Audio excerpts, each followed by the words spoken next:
Hai. Perkenalkan, saya Dwi Agustiawati dari kelas 1B, Prodi S1 Keperawatan, Sekolah Tinggi Ilmu Kesehatan Insan Cendekia Medikan Jombang. Pada kesempatan kali ini, saya akan menjelaskan tentang metabolisme karbohidrat. Selamat menonton. Oke, kita langsung ke pembahasan. Di slide pertama ada sampul. Selanjutnya di slide kedua adalah bukti jurnal. Di slide selanjutnya adalah definisi metabolisme. Metabolisme adalah suatu proses kompleks perubahan makanan menjadi energi dan panas melalui proses fisika dan kimia, berupa proses pembentukan dan penguraian zat di dalam tubuh organisme untuk kelangsungan hidupnya. Metabolisme merupakan rangkaian reaksi kimia yang diawali oleh substrat awal dan diakhiri dengan produk akhir yang terjadi di dalam sel. Reaksi tersebut meliputi reaksi penyusunan energi anabolisme dan reaksi penggunaan energi katabolisme.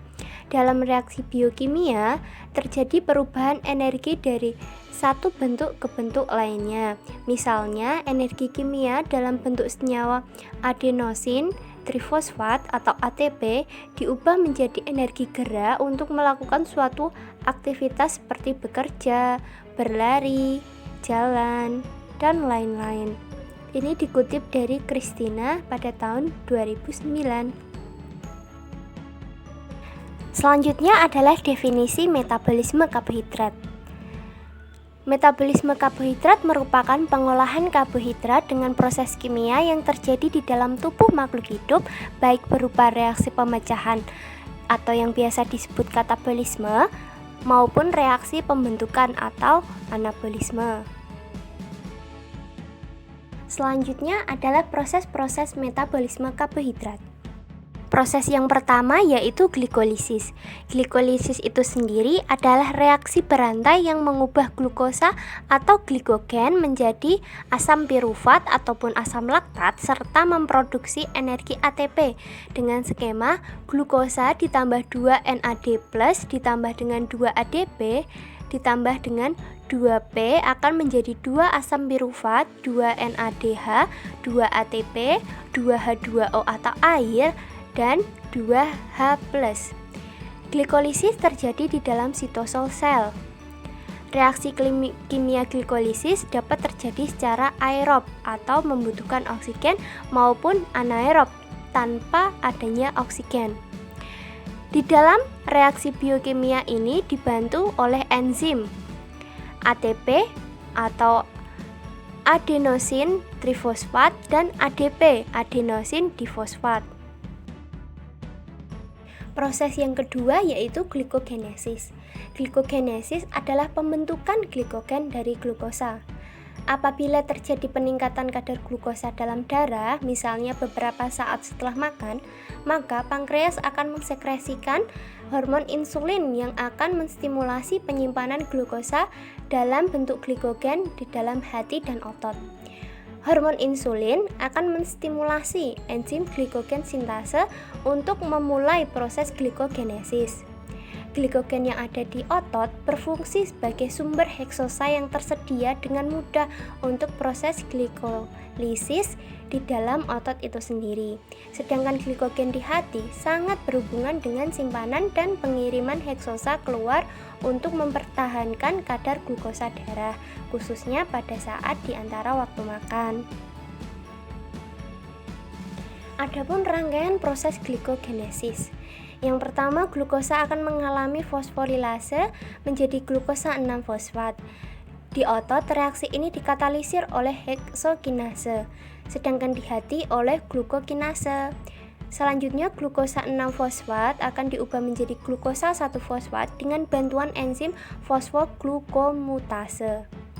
Glukosa 1-fosfat akan bereaksi dengan uridin trifosfat atau UTP yang nantinya akan menjadi uridin difosfat glukosa atau UDP GLC. Selanjutnya dikatalisir oleh enzim UDP GLC pyrofosforilase. Proses selanjutnya adalah glikogenolisis. Glikogenolisis merupakan pemecahan glikogen molekul menjadi glukosa, gula sederhana yang sangat dibutuhkan oleh tubuh untuk menghasilkan energi. Glikogen pada dasarnya menyimpan energi dalam bentuk rantai panjang glukosa, dan glikogenolisis terjadi di sel otot dan sel hati ketika lebih banyak energi yang perlu untuk diproduksi. Glikogenolisis adalah kebalikan dari glikogenesis yang merupakan pembentukan glikogen dari molekul glukosa. Di dalam proses glikogenolisis, glikogen yang disimpan dalam hati dan otot dipecah menjadi glukosa 1-fosfat kemudian diubah menjadi glukosa 6-fosfat.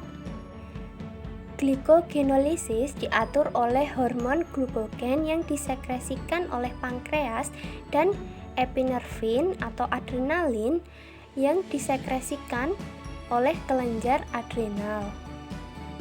Kedua hormon tersebut akan menstimulasi enzim glikogen fosforilase untuk memulai glikogenolisis dan menghambat kerja glikogen sintase atau menghentikan proses glikogenesis. Selanjutnya, glukosa 6-fosfat akan masuk ke dalam proses glikolisis untuk menghasilkan energi.